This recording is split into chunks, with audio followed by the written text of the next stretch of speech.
welcome to another episode of Tell Us More About That. Today we have a police science doctor. Good job. We have Suzanne Knabe-Nicol. I think you said it right. I think I got it right. Probably still not perfect, but close. So she started an organization called the Police Science Doctor. And I came across her website and her work through a number of people kind of in the evidence-based law enforcement, investigative interviewing community.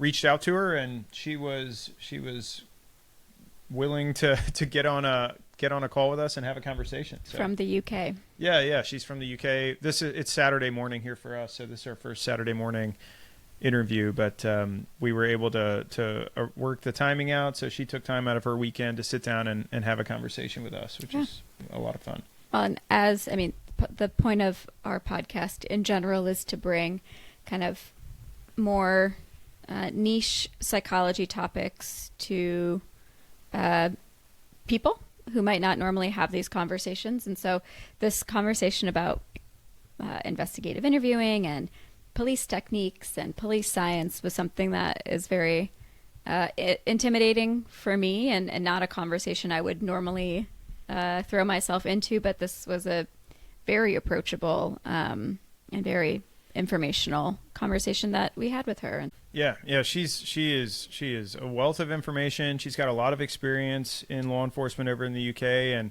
as an academic, and has her PhD in investigative psychology. So we talked even a little bit about what that is. It's not something that's as common in the States. I think the concept of it is represented in a couple different positions that we talk about that as well, but just a really unique background and a passionate drive to enhance the field of law enforcement and provide the practitioners with the tools necessary to really be as effective as possible in their roles. We are excited to introduce you, unless you already know of, Dr. Suzanne Knabe-Nicol. I think you said that different both times. You're right. Knabe. Dr. Suzanne Knabe-Nicol. Enjoy.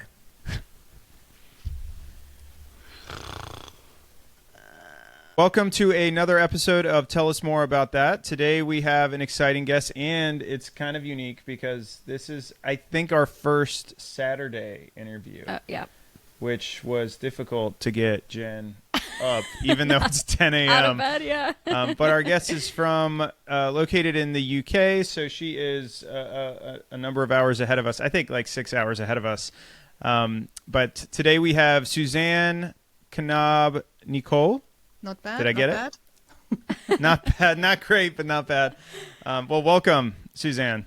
Thank you very much. So I came across Suzanne through just kind of most of the things that I'm reading online when it comes to evidence-based research with law enforcement, specifically with investigative interviewing. And I came across her organization, the Police Science Doctor, which she's going to talk about in detail. I reached out to her. I think I just shot you an email, or maybe it was on LinkedIn, but she responded in pretty short order, which was great, and was open to having a conversation. So thanks for taking the time on a Saturday nonetheless, and we're excited to learn more about your organization. Well, thanks for not being a spam email. That's why I responded. Yeah, that's fair. That is fair. We get our fair share of those. So if you would provide, you want to introduce yourself for the audience? So you mentioned Police Science Doctor. I'm sure we'll talk a bit about that. So that's just a website that is educational for law enforcement, connecting research to the practitioners and the front runners. I'm currently working as a lecturer at Middlesex University in London, UK. I teach policing, investigations, and investigative psychology to criminology students, undergraduate and postgraduate level. I don't know if you guys have these distinctions as well. Undergraduate and postgraduate, but bachelor's and master's. Mm-hmm.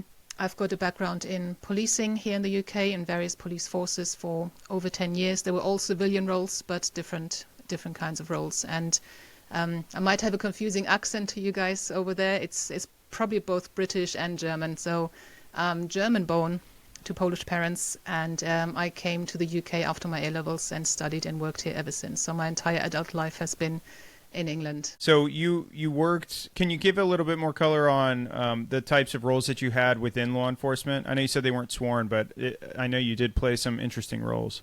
So the very first one was what we call a police community support officer. They do actually wear a police uniform, still a civilian roles, and they do. They're more link between police officers and the public. So they do almost everything that the police do, but they don't arrest. They can't hand out fines, so it's more community liaison. That was the first role I did, and I absolutely hated it. Turns out I hate being in uniform. I hate walking the streets, getting on a bus. Everybody turns around and knows exactly what I do. I didn't like being on display in that sense at all. But I did that job whilst waiting to get a place at university to do my master's in investigative psychology. So it was always going to be temporary. After that, when I had done my studying, I then started working as a regional intelligence analyst for 5 different police forces in the southwest of England. After that, I became a researcher in the major crime unit in a constabulary in the east of England, and I stayed in that constabulary and the neighbouring one for my role as an investigator, which is where I did suspect interviewing, which was very interesting because I had done all the reading, studying at university in theory, and now I was doing it in person, and not many people get to do that, so that was really good. And then I started some more evidence-based policing roles where we did evaluations and projects and pilot studies and things like that. Wow. That was me in terms of policing, unless I forget something. I don't think I do. But most of them. Yeah, that's amazing. So you've had an opportunity to be involved in a lot of different areas within law enforcement, which I think is unique, at least in the respect of what the standard career in the States within law enforcement looks like. Most people tend to have a relatively similar trajectory, whether they start, and these would be sworn is what I'm speaking to, but they start in, as a beat cop, sworn in their early 20s, and then they stay essentially doing the same thing. Some of them may work their way up into some type of command staff position, but there's not as much movement and trying out the different areas and kind of niches within the industry as it sounds like you've gotten exposure. Yeah, that's possibly because, a number of reasons. One is, as a civilian, you don't get that many options to do different interesting policing roles over here yet. We are civilianizing more and more because civilians are cheaper. You don't have to pay them as much as sworn officers. You can't cancel their rest days. You can't cancel their leave, for example. Mm-hmm. But you don't have the same career options as an officer. As an officer, we've got normal officer, constable, sergeant, inspector, chief inspector, and so on. But you can work in so many different fields in policing. It's, you can specialize in victim support. You can go into the tactical units. You can do the adrenaline stuff. You can do the caring stuff. As a civilian, and that's what I found so frustrating as an investigator, I was interviewing suspect up to a certain level, and then the detectives took over, above that. Whereas I think, well, hang on, with my background, why shouldn't I be able to interview them? So that's one of the reasons why I hopped, and also because I got bored. I learn a new job and get out of it what I can, and then I move on because don't think I can learn anymore. The police didn't let me use my investigative psychology background much. I did offer when I was doing the interviewing job, shall I maybe put on some workshops for my colleagues about detecting deception or about this or that? And I said, no, it's not your job. Don't worry about it. And that's probably what sowed the seed for, well, hang on, something needs to be done to bring all that knowledge to the people that are actually doing the job. You're telling me you're not interested in me doing that, but somebody should somewhere, somehow. And please, yeah. Well, that's interesting too. That is, you are such an accessible person within their own department, and they were still not able to allow you to do that or provide that extra training or growth for their police officers.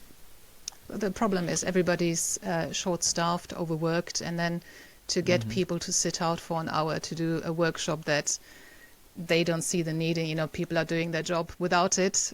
And so it's a shame. It's an underused source, I think. And I've long been thinking and advocating that I think every police force, so that's what we call our regional departments, every police force, I think, should have an investigative psychologist in-house, because in my opinion, they should perform three roles. One is actively training staff on the latest scientific knowledge in whatever their field is. Two, they could advise on some cases that are perhaps more complex, where we don't get the top experts involved. You know, maybe those cases aren't serious enough to get the National Crime Agency involved and help with some geographic profiling or some interview advice. And three, I think they should be carrying research out in-house. I think the needs are there for this position, but I haven't been able to get anyone interested in that. And there are so many people interested in investigative psychology that, you know, there would be a pool of people to recruit and train to perform these kind of internal advisory roles and operational and training roles. Yeah. So your use of the term investigative psychology, I think it's probably more common over there. It's definitely not as common of a profession in the States, at least to my knowledge.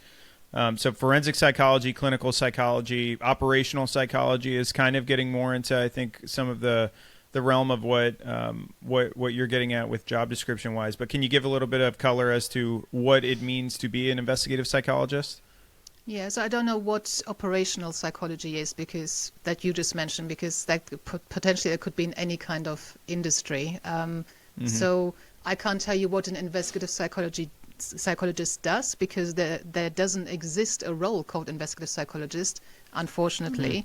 So everyone who does study investigative psychology has to fit into some other kind of thing. So clinical psychology, so I'll give you my understanding of these terms, is people who deal with people's mental health. Experts in people's mental health. Forensic psychology is people who work with offenders in relation to their mental health. So often they will be working in secure facilities where these offenders are serving time, and they will often be called in to do risk assessments on these offenders, maybe sometimes advise in court on the level of understanding of certain actions and offences, and maybe also advise on interviews, on inactive investigations or interrogations. So we tend to call them interviews, suspect interviews or investigative interviews. And the way I always explain investigative psychology to my students is that you're using understanding of psychology in the sense of how the offender makes decisions, but also how best to deal with victims and witnesses, anything that can help in investigations. So the investigative psychology comes first. Whilst we're still doing the investigation, we try and find the offender with geographic profiling, crime analysis, crime linkage. We then interview the offender. We do offender profiling comes into it, but a scientific way of offender profiling. Once we've got the offender, we use investigative psychology and knowledge on investigative interviewing, which is your background as well, on how best to interview them. And then once they go to court and they've been convicted, then maybe they'll work with a forensic psychologist, hopefully, to work on their mental health and their offending and maybe changing their ways. So that's how I see it and explain it to students. Yeah, that sounds right to me. I hadn't heard of investigative psychology until right now, but that my brain is usually in the clinical psych avenue. So it's interesting to hear how they're all interconnected. I really like the concept of it, and what you're saying and advocating for, of having somebody kind of embedded in a law enforcement agency in that type of position. It's almost like a psychologist consultant for the cases, for how they're going to engage with all parties involved in the investigation, and then passing it off to a specialized forensic psychologist when it gets into the legal system. I mean, it seems like a no-brainer when you're saying it. It's like, why hasn't this been a part of our criminal justice system? But I mean, at least speaking from the United States perspective, it's if you're having a hard time over there with getting this to get traction, I feel like we'll probably be having this discussion in like 2050 in the U.S. of this actually being something that would be considered. But it's a really interesting concept, and it makes a lot of sense. Do you see in your advocacy for it, are you seeing it trend in that way, or do you feel like you're coming up against a lot of kind of closed doors and walls? I don't see a specific trend towards investigative psychology per se, but evidence-based policing is definitely becoming more embedded. So the the way that we train policing students, so people who want to become police officers, sworn police officers, now they're getting inputs on evidence-based policing, and they have to do some kind of research piece as part of their studying, because it's now connected with an academic degree, so they get a qualification once they've finished that. So that's definitely coming into it. And I think it's quite interesting for me, because I've got my investigative psychology background and the people working in that field and researching in that field. I'm also very involved with evidence-based policing and the Society of Evidence-Based Policing. And I don't think those two realms really know that much about each other or get involved, but really it's the same thing. Evidence-based policing is not a thing in itself. It's just applying research methods and questioning what the police are doing and how they should be doing it and how they could do it better. That's what investigative psychology does. What's the best way of interviewing a suspect? Does this work better? Does that work better? What's the best way of identifying where an offender might be based on their geographic and temporal decision making? It's all about what works best, and one is a little bit more about behavior, the other one is a little bit more about everything policing related. So I think they're a little bit perhaps underconnected. I feel I'm sitting in the middle a little bit. I haven't connected them very much yet. I'm still trying to grow the whole. I call my website Police Science Doctor. So this is all about police science, which I think encompasses both. Yeah, no, and that's actually a perfect segue for someone who's maybe hearing about it for the first time. What is the objective of Police Science Doctor? What are you providing or trying to solve for? In essence, making policing better. We have so much research knowledge about what works in policing and what doesn't. It's frustrating to see that research knowledge is usually created mainly by academics when they do their research, and then published in journal articles, and then read by other academics who find it very interesting. And I could do a study on something like that. Well, that's great, but it doesn't actually get to the people who are doing the job. And I'm not quite sure how it works in the health system, but I think there's more of a connect of research findings being absorbed by doctors and physicians and the frontline practitioners. I think there's more of a channel for that research to be fed down. We don't really have that in policing. And that's what I'm just trying to do, to connect that piece of research, make it accessible to the frontline practitioner, the law enforcement practitioner, because they can't access academic research most of the time. Most academic research is getting better with more open access publishing, but most of it is behind a subscription paywall. So unless your organization, your university or your law enforcement organization has a subscription with this particular publisher, you can't read the full article. You can read the abstract, which is the first summary of this is what this research is about, this is how we did it, this is what we found, but they can't read the whole article, and that in itself is a problem. If research has been done and we have findings, that should be made public. So they can't access it because of the paywall or the subscription wall. If they could access it, I mean, when you read academic research articles, some of them are painfully convoluted and dry, and they're just not very accessibly written. And so the whole mission is just here's the research. Police Science Doctor just is that slide of information, that talent to try and bring it to the practitioners. And I'm trying to make it as accessible as possible. So every week I do a broadcast that is all about finding 3 bits of knowledge that has come out from this research that is somehow practical.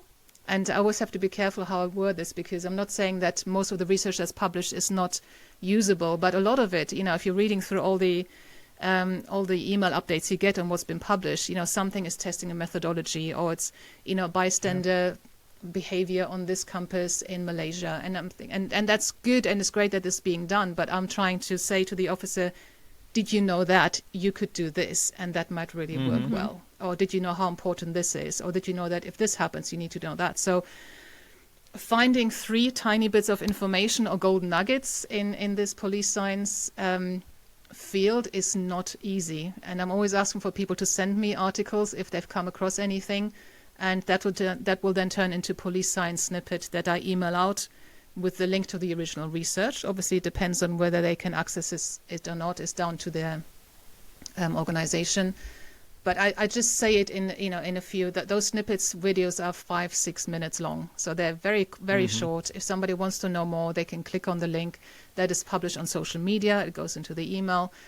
I have, in the beginning, before I started this teaching job, when I had more time to do that, I put together a number of explainer videos. What is evidence-based policing? Is actually the most popular one, because the London Metropolitan Police show it to their students, which is fantastic. I'm really pleased about that. Yeah. And that's many great. others, how to read academic research, what is how reliable is witness interviewing, what is geographic profiling, what is crime linkage, just this kind of stuff that people might be wondering about. So I try to make that accessible by making it quite clear what it is and explaining it in an easily understandable way. Yeah. Wrong time to mess up the grammar. I think you've recognized the biggest chasm in why law enforcement is not consuming that type of information, and they're not seeking out the research. And the biggest, most obvious one is what you just brought attention to is, A, they don't even know that it exists, but B, they don't have any idea or any means as to how to access it.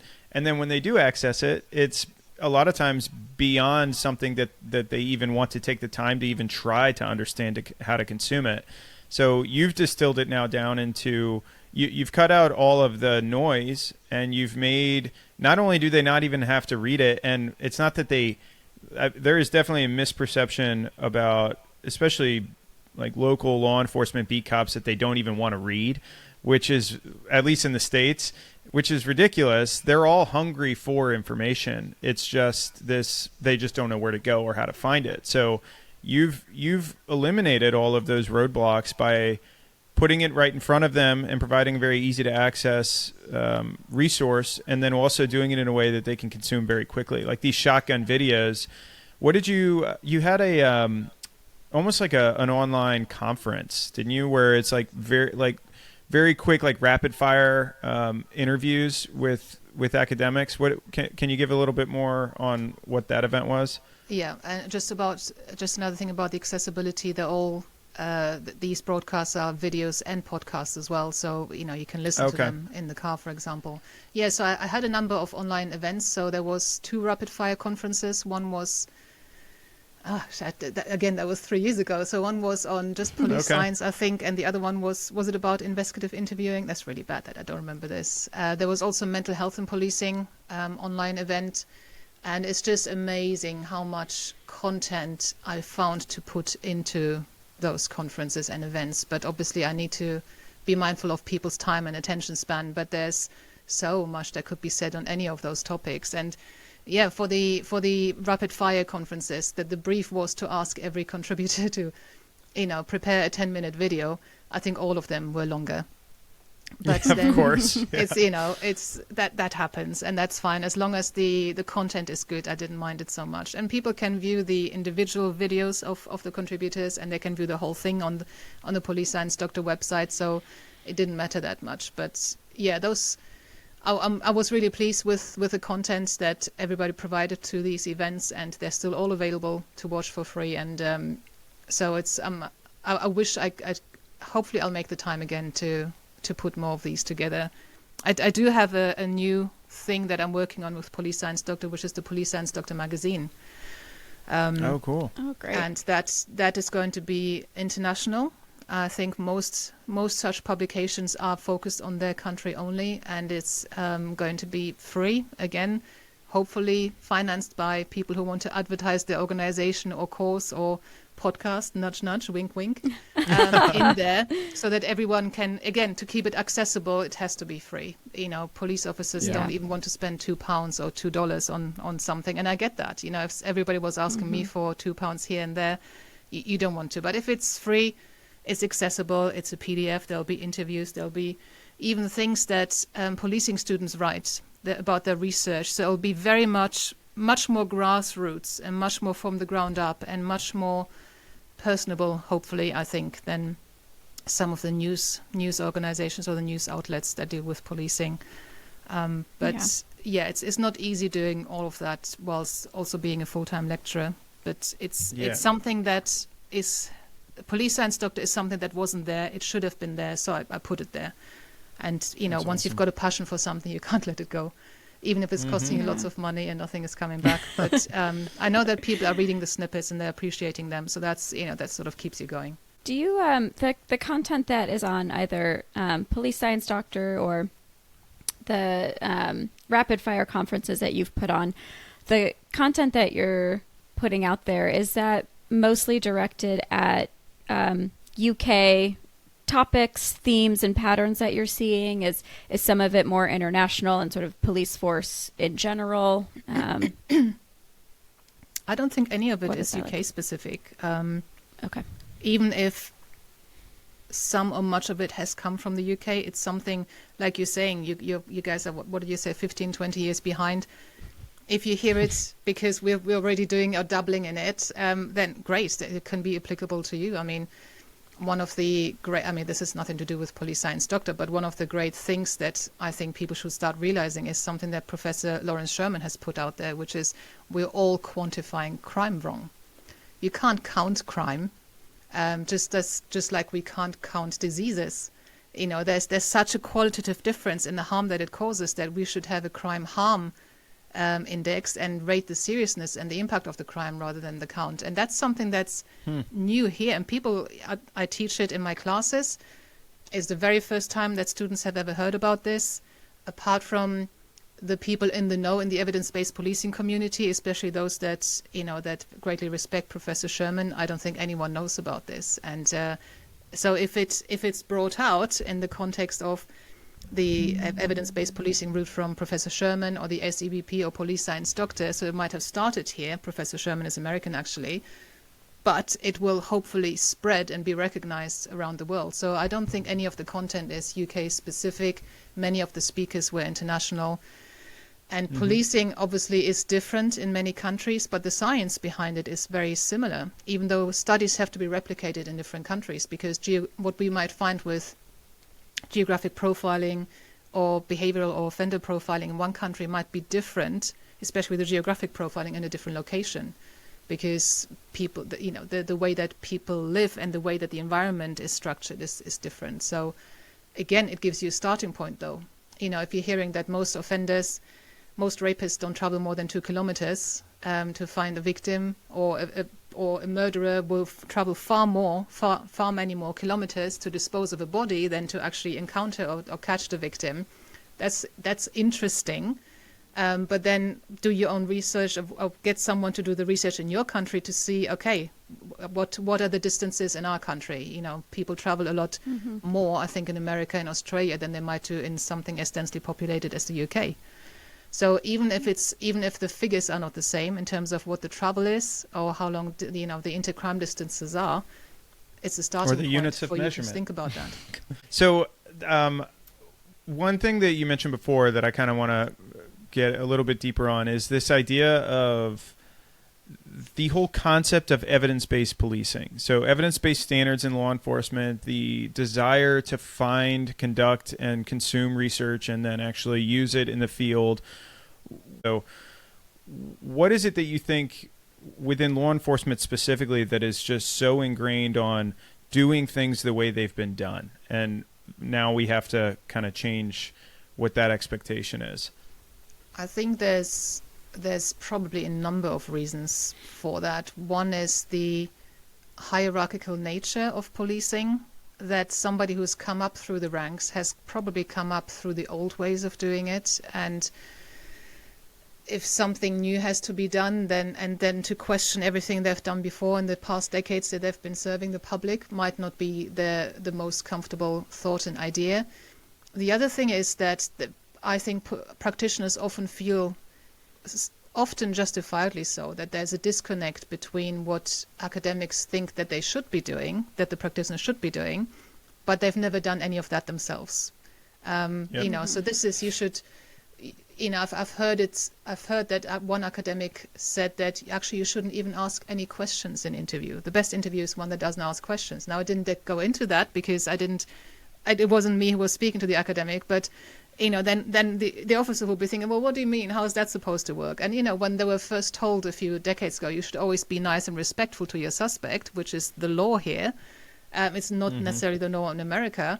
they were also thinking, We're yeah, getting but there. suspects, they are like this, they treat us this way. So there is a disconnect with what is best to do, with what you should be doing. Like, I don't know, do you know the show Super Nanny? It's No. I've heard of it. Yeah. So it's a lady that I think it started here, and she goes into people's houses and helps them with the problems with their children, and I think it's fantastic. She doesn't have any children herself, though, and sometimes it's easier for you to, and it's very easy for me to give everyone else advice on how to deal with their relationships and their children, but maybe I wouldn't take my own advice in my own life. So and that's why it was very important to me that I have this policing background, that I have actually done the job, and that I have interviewed suspects, and I have talked to people whilst I was in uniform on the street. I've done the community policing, to then say, actually, well, I do know, I do have an insight of what it is. I haven't been doing it for 30 years, but I do know what that's like, and I do know about the research, and I want to connect these two, because sometimes there's a distrust from the practitioners who are dealing with very difficult situations, the very difficult people all the time, to be told this is how you should be doing it. In theory, that's the best way. But the academics maybe haven't done it. Some have, and that's great, but many haven't. So I think maybe in a sense they would need to earn the trust of the practitioners first. And again, I think if there was more collaboration, then that trust could be established. Yeah. I love that, and that's kind of what you're getting at with this idea of an investigative psychologist being embedded in a law enforcement agency, working hand in hand, and not being so disconnected and just like sending their research. It's them actually seeing firsthand and being involved. Yeah. I mentioned the term operational psychologist earlier, and that's kind of the same concept. It's a newer term, I think, designation within psychology in the States of a psychologist being embedded within the military or Department of Defense, but you also have law enforcement operational psychologists that are doing the same type of thing, where they work for the department. They're going on ride-alongs with the officers. They're involved in case, at least consultation, and they have a direct firsthand knowledge, and they're able to build trust with the law enforcement officers and agents that allows for a much more genuine and organic type of relationship. So yeah, that's interesting.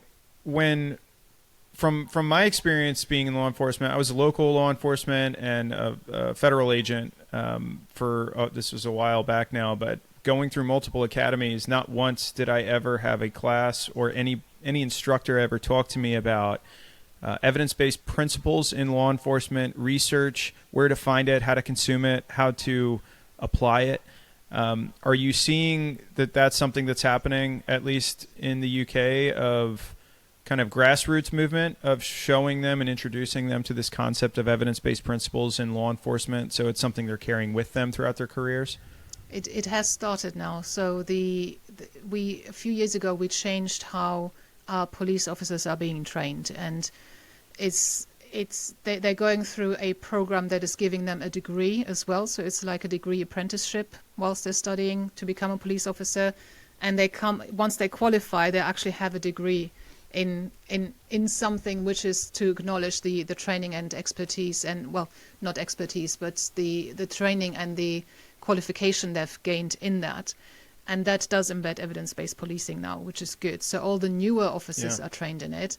You mentioned earlier that people become officers and they stay in this career for decades, whereas I have job hopped so much. I think we've seen a change in how long people stay in policing for a number of reasons. One is that the expectations were maybe wrong. The other one is that the level of stress involved, especially in the last few years as a police officer, with the bad media coverage that the police have had, people don't see it as a vocation anymore. It's more of a job. So they do the training. Some people leave after the training. Some people leave a few years into the job. So that has all changed now. But people are coming in with more different backgrounds. You can become so that we've got direct entry detective programs, because we are woefully short of detectives in this country. So you can train and become a detective without having been a police officer before. And that was also controversial, but more and more of evidence-based policing is being embedded in the training, and all the young all the newer recruits have some kind of input on that. How much of that they retain and accept when they're being pumped full of information is a different matter, but at least it's not something that should be completely alien to them. Yeah, that's huge. I told Jen before this particular interview, I was like, I'm going to apologize in advance because I'm probably going to ask most of the questions just because this is such a near and dear topic for me. So I'm here to learn. Yeah.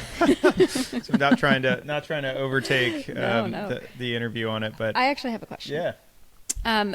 What you mentioned that police studies. Do policemen in your country have to go to college or some sort of academic path in order to become police officers? So that's the controversy that didn't used to be the case. Then a few years ago, it was decided that you don't have to have a degree or you don't have to have been to university to become a police officer. But whilst you're learning or studying to become a police officer, whilst you're being trained, we're going to give you some academic knowledge and skills so that it's a degree apprenticeship. Okay. I don't know if you guys have apprenticeships, but that means the same. You're learning on the job, you're getting paid whilst you do so, and you come out with a qualification in that particular topic. So everybody who is now becoming a police officer, if they don't have a degree already, they get a degree through the apprenticeship in 3 years. And if they already have a degree, they have 2 years of additional training, so it's a little bit shorter for them. But everybody who's a new trained police officer now has a degree. So it's and that has been controversial because people didn't like the idea of the insinuation that you need to have a degree, you need to be academic to be dealing with people, to have this job, and that wasn't the purpose behind it. But also we're going back a little bit where they did reopen that route of not going through the degree pathway and just becoming a police officer like before, that even if you haven't got a degree, that's fine, you become a police officer and you do the training for 2 years without the degree part to it. So it's possible, I don't know how many people will prefer that route, to go back to that old route that was reopened. The whole thing hasn't been completely fleshed out how exactly it should be, and it's interesting though. And I think with you can have debates about, is it necessary to do the degree aspect to be a good police officer? Is it not necessary? What's better? What's more efficient? What's more effective? Do you attract different kind of demographics and people to either the degree path or the non-degree path? I don't know, it's difficult. But yes, so at the moment most new recruits are doing a degree at the same time or already having a degree, but they have also reopened the pathway without the degree. Oh, okay. That's what is it here? What's the pathway here?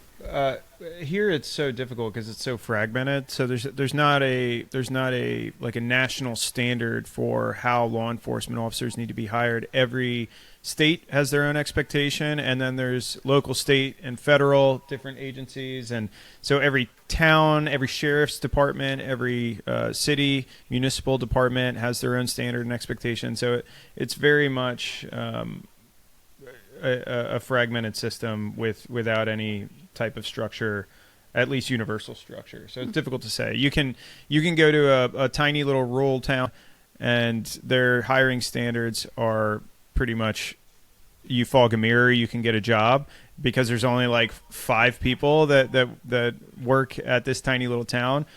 And you can go to a municipal department in Richmond, Virginia, and it's incredibly competitive, and most of their officers are likely college educated, and so it's a whole laundry list of different hiring standards and expectations. It does lead me to a question though, when we're talking about research in the field of law enforcement and how to implement that research so that law enforcement can do their jobs in a more effective and efficient manner. Even before the people become law enforcement agents or officers, do you have any insight into what the research is saying around how we can effectively recruit and hire people this day and age to fill those roles so that they stay, right? I mean, we have the whole issue of why cops are leaving, and the optics that you had mentioned, and mental health issues and everything else. But B, I think a big part of it is we're not recruiting the right people. So we're not doing effective job of screening to ensure that we're actually bringing those right people in to fill those positions. So can you speak to that a little bit of what's changing in the recruiting side of things to improve? Yeah, so there's a very interesting podcast episode about that I play in part to my students in class, the Reducing Crime podcast. There is an episode with a lady called Mo, and they talk about recruiting and the fact that much of police recruitment was traditionally done with high-pumped adrenaline, hanging out of a helicopter upside down, maybe with a big I don't know, AK-47 or whatever, kicking indoors, Sure. throwing people into the back of a van. And that's really not what policing is about at all, really. And so you're recruiting the wrong people. You're attracting very masculine adrenaline junkies that want that power and that action, and they just want that very rudimentary feeling of that almost martial existence, when really policing is mainly mental health work now. It's communicating with people in crisis, in very difficult situations. And I have seen a big change in the recruitment where it's more about identity and doing something for the community, and that's changed a lot. And we need to recruit more diverse people. We need to recruit more women. You'll hear that on that podcast episode as well in Reducing Crime, that if there was a training course that somebody could offer that says you'll have fewer citizen complaints, you'll have fewer incidents of use of force from the police, you'll have better outcomes, you'll have more victim support, you'll have more victim engagement, then everybody would be buying that course. But actually, rather than a course, it's just recruiting more women into policing. And we only have about 30% police officers here in the UK. You guys, I think, have about 12, 13. So we're doing a little bit better, but there are countries like New Zealand and I think some of the Scandinavian countries where it's more 50-50, where things are working better in some ways. And so the recruiting has to be better aligned to the job and the skills required. And the skills, I always say, everything is psychology. Behavior is psychology, crime is psychology, how you deal with people, how we're talking to each other is psychology, how I'm formulating what I'm saying so it's got a desired effect, that's psychology. So dealing with people in crisis, in difficult situations, is full of psychology, and you need emotional intelligence for that. You need to be really good at leveling with people, calming them down, talking them down, and that's what policing is. It's not so much running after someone wrestling them to the ground and, like I said, kicking indoors and slapping handcuffs on someone. And I'm very pleased that in England we have policing by consent, where we use the least amount of force and authority necessary. With our police officers aren't even armed, which must be very strange to any American police officer who would probably have a panic attack if they came out on a secondment here and were in uniform and didn't have a firearm. But I think that's good because you're starting the conflict down here.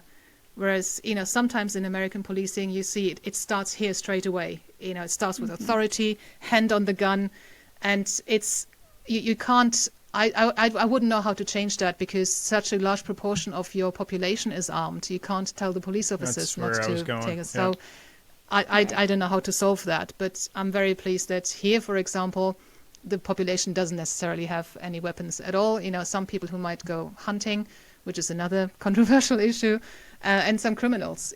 But the normal person has never seen a gun. So you can go in and start the conflict resolution down here with words, and then if it really escalates, well, there's some CS spray. If it gets worse than that, there's a taser, and if it really gets worse, somebody will call a firearms unit who will have to come specifically if a gun is needed. But even the firearms officers I've met, they've been carrying their gun for 20, 30 years and are very proud to say they've never even used it. One only pulled it 3 times and has never discharged it. So I forgot the original question. Sorry, I don't know how I got here. No, that was perfect. It was about the recruiting of what's changed in order, to attract people in today's climate to do that job. So you need to map out a lot better what does the role actually require, what kind of skill set do you need for people to already have or for people to learn and develop on the job and in training. And it's not running. It's not running after suspects. That's really not necessary that often.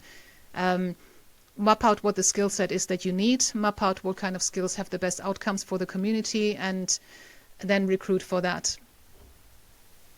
Yeah.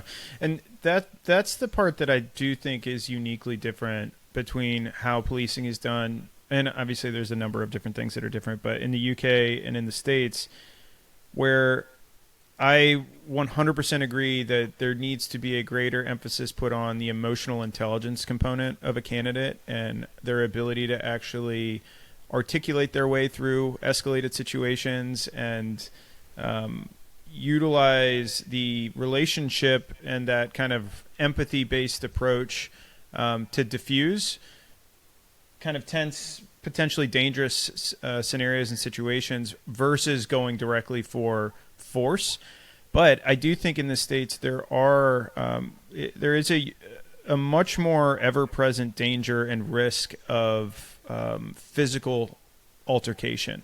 And when you have someone, and that's kind of the craziest part of being a cop, is you never know when you're going to need to go hands-on with somebody. And ideally, the ones who are good and the ones who are really good with their words and are good with just their presence and making sure that they're not, even just the act of putting your hand on your gun, like you had mentioned, I mean, that's trained in academies of doing, even walking up to a traffic stop. I'm going up and you have your hand on your weapon. So you're already starting things kind of 2 steps backwards.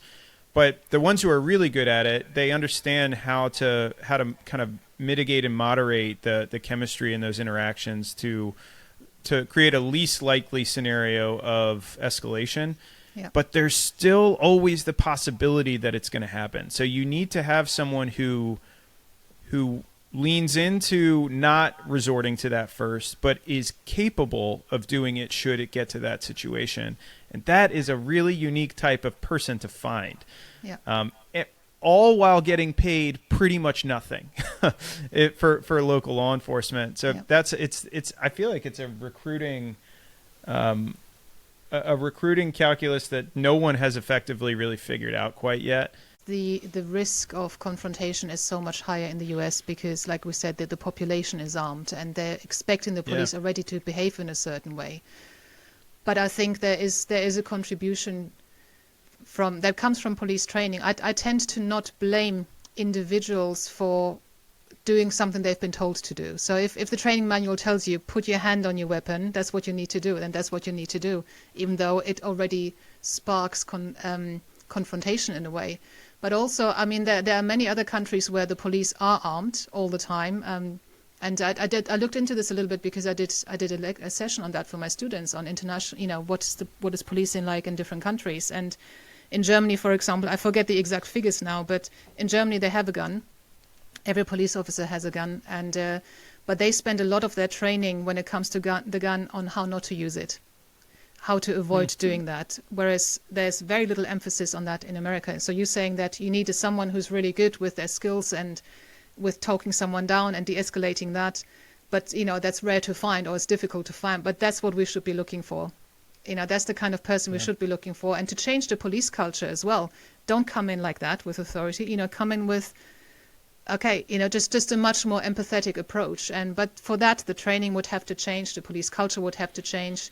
And then slowly, once the public sees over years and years that police are coming in completely differently, they might not already be on the defensive when somebody approaches them. Absolutely. Yeah. And your solution of having this investigative, what did we call it? Investigative psychologist. Investigative psychologist working hand in hand, showing them and exposing them to the research and the training, and having that something be that's constant and it's a part of the culture and it's not something that they get maybe once a year or twice a year or something like that would be a really effective catalyst, I think, to get that movement going. Mm-hmm. Yeah. So did you have something? I thought you were about to ask. Going backwards a little bit, but I remember it was probably height of 2020. But I remember seeing a video of police officers, British police officers, and I was shocked by how they worked. I don't remember what the video was about, but their highest armed option was a taser. And I was shocked by that. I had never even considered that was different elsewhere. So that was just a thought that I had had along the way of how different police and community interact with one another in other countries. And I have a friend that is a police officer, and I remember having hard conversations with him again in the 2020 era. But he had mentioned how surprised he was that he felt like he was half-time a police officer and half-time a social worker. He was kind of shocked by how regularly he had to deal with people's mental health and the psychology of human behavior, and the empathy that he had to show and compassion he had to show to a part of his job that he wasn't really aware in trainings or in academy that was something that he'd have to encounter so regularly. So that is interesting that we talked about that too. And there's some research around that where they're trialing and piloting projects where a mental health worker is in the response car with the police officers and responds to calls that might potentially be mental health related, which are a very high proportion, if not almost the majority, that are actually policing related. Where you have a mental health triage nurse or maybe a social worker. And so if you can't necessarily get and upskill all the police officers to have these skills, take someone with you when you're a police officer to then deal with those aspects. So the police can contain the situation, make sure nobody's at immediate risk, but to actually solve the situation, they might not have the right skill set or the right connections, nor the right procedures about how to deal with these more social and mental health issues. So that's another thing that could be done. Just for all these organizations, they should be working together to work together. Because I always feel that crime is not the problem in itself. Crime is a symptom of everything that has gone wrong before. So the whole social services, the whole mental health services, physical health services, so many people fell off that fell by the wayside. They end up in the hands of the police or come to the attention of the police. So I think all these organizations need to work together to maintain safety and security for everyone. And police are always mopping up everything else that has gone wrong, everyone that has been let down by these systems before. And they don't have the skill set. That's not what policing was initially for. Right. Well, and all of the systems that you had just mentioned that need to be working together are all of the public service systems. So they are, like you said earlier, understaffed, under-resourced, underpaid, overworked. And so all of them, I feel like those systems are just trying to hold on tightly every day. And it's a false economy. So, if you cut them, the problems later on will be so much bigger. And nobody wants to make that investment now in prevention of future problems because it would cost money right now. But actually in the long term, it would save a lot of money. Yeah, absolutely. Yeah, you just touched on something that's interesting of the majority of the suspect pool that law enforcement is going to be interacting with on a daily basis, not just the general community, but the people that are going to be causing problems that they're going to have to actually, engage with directly.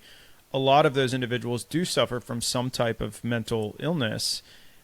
So you've got the majority of a population that they're going to be dealing with that suffer from mental illness, but you've got the majority of their training that's not focused on dealing with addressing mental illness. So it's such an obvious problem that's just continuously, creating more and more and more issues and challenges. So I think this bridge concept of exposing law enforcement to research and to evidence-based practices and to more what would be considered like outside the box approaches of maybe it's not you get trained on all of these things and become a mental health expert. Maybe we bring one with you. Like even something as simple as that idea could have a lot of legs to it. And I know it's being at least trialed in the States here as well with some significant success. But I don't even know if it would be like overt or acute mental illness, but like we had said, there's going to be a handful of that, absolutely. But this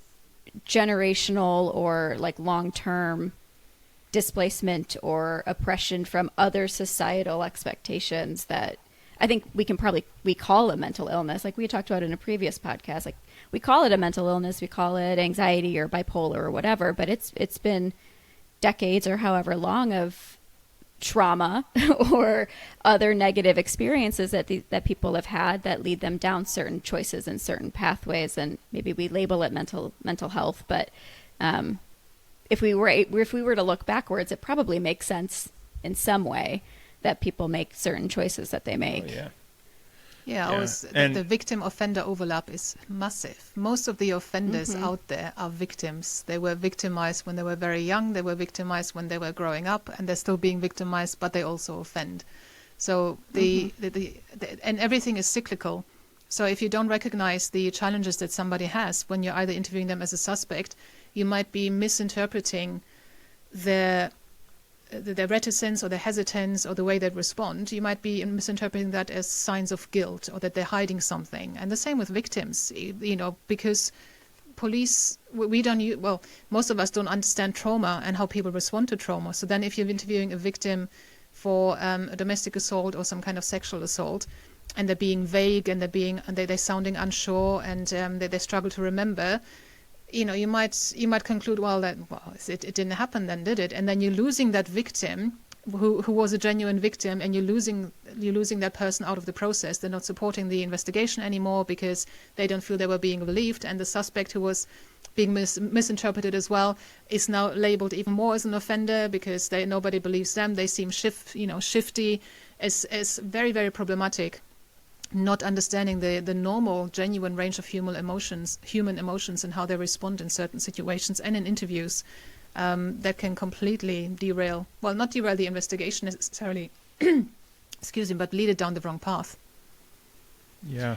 Tony's eyes just lit up. I think he could talk about what you just mentioned for weeks on end. Yeah, I mean, that's why I think that's actually a really great example, isolated but really great, powerful example of the power of evidence-based practices making their way into law enforcement.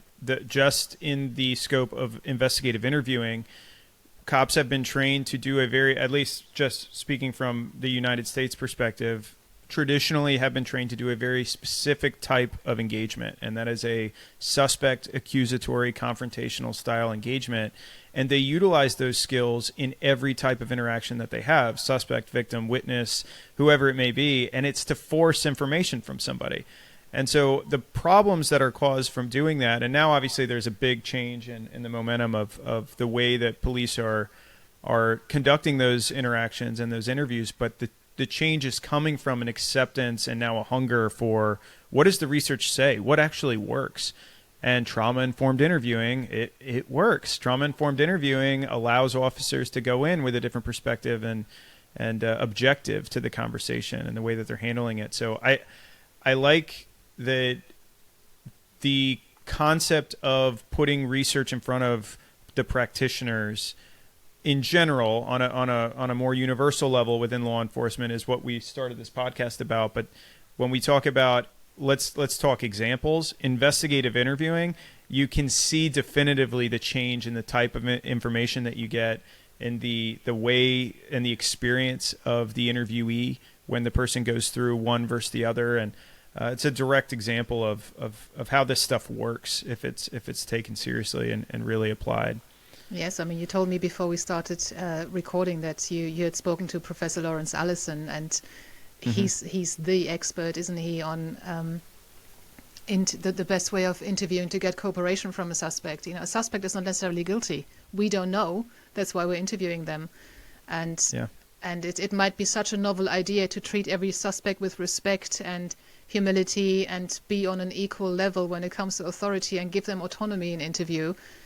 Even when it comes to, or especially when it comes to serious crimes and even terrorism suspects. Actually, you get a lot more from the interview if you're using these social skills and you are respecting the person. And everybody would have thought that you just need to press down on them and be really harsh. And actually, the opposite is true. When you're looking at the research, you get much better outcomes if you're using a very humane style and you build rapport with them. And we just need to get that into the practitioner. So, do we put the research in front of the practitioner, or do we just communicate it in a way that's really, really succinct and accessible? That's a problem as well. So, if in my snippets, for example, they're very, very brief because they're called snippets, and I need to fit 3 of them onto a page. So I might just say that rapport-based interviewing gets a lot more cooperation from the suspect than traditional accusatory methods. Here's the full article. So it might be as short as that, just for someone to think, what, really? I've never heard about that. Let me click on that. Let me look a little bit more into that. Yeah. So how do we communicate it? That's a question.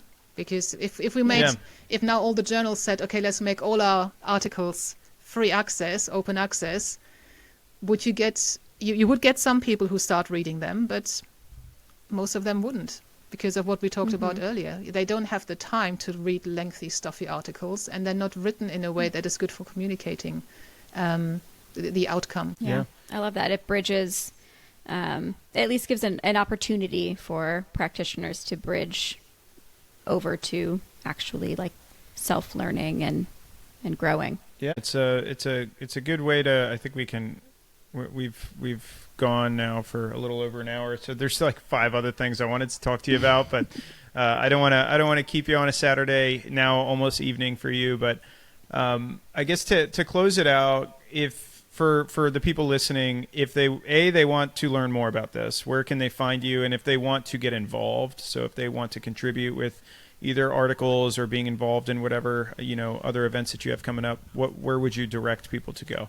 Yeah, so there's a number of things that I would like people to get involved in. So one is, of course, the simplest thing is just read or listen to or watch the police science snippets and apply them in some way. Let it raise some interest in what the snippet says and look into it more. So, like I said, the purpose of Police Science Doctor is to make policing better. And if we can do that through these snippets, then that's fantastic. If you come across articles that you think should be in the snippets because there's something that's really practical, something that can be applied or thought about straight away, then please send me those articles. Just Google Police Science and you'll find Police Science Doctor on there, the website.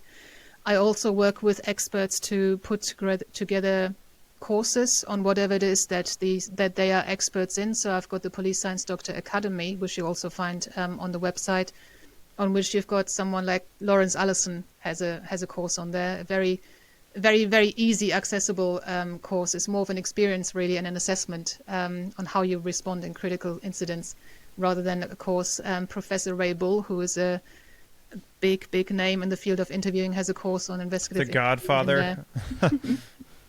I said the Godfather of interviewing. Godfather I feel like of interviewing, exactly. Yeah. There's something on cybercrime. So there's courses that are available that people can access and they do the course and they can learn from it. But also I'm looking for more experts to put their courses on the academy. So we've got one platform where they can all congregate. With the Police Science Doctor magazine that I'm hoping to launch this summer, because it's got an international flair, I want the input of international practitioners, researchers, students on this is how we do it here.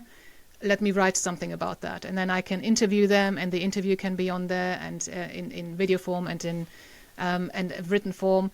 I want people to contribute with content to these magazines. I want everyone, if you're a student, a policing student, for example, and you did some really good research, or you're a practitioner, you did some great research in your police force, and that's good enough to be seen by others, but never sees the light of day because there's nowhere to publish that, then just send that in and that could be featured.